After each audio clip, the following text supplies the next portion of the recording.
Okay, this is my own creation. So I used a cup of pecans and 1.5 cup of oats, and I ground that up, and then I added a half of a cup of a little less than a half a cup of applesauce, and then I added 1 big large tablespoon of maple syrup.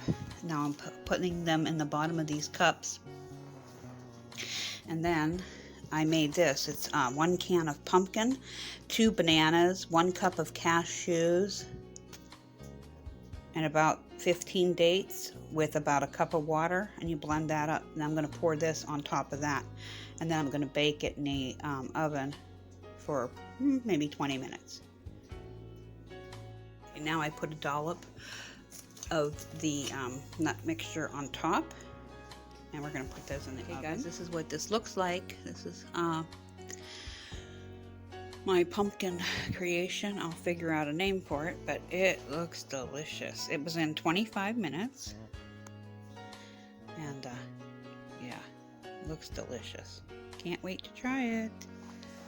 I think we should try one of these too. This is our, before we finish our dessert, so they can tell, so we can tell them how it tastes. My mom never told me to spoil my appetite. Told me never to spoil my appetite.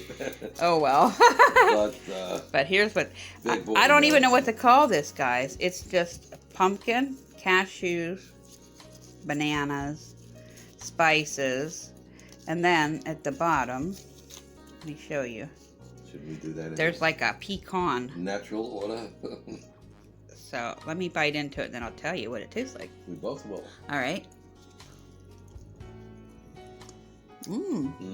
Is it good to you? It's like a mini pumpkin cheesecake. Oh, that's kind of what I was aiming for. Yeah, like little, wow. So this is creamy. Wow. And then you have the crust. Oh, Which is delicious. It is delicious. It's healthy, but I think I'll put this recipe up. Yeah. Take care. Stay tuned for more videos. Don't forget to like, share, and subscribe for more. Bye-bye. Night.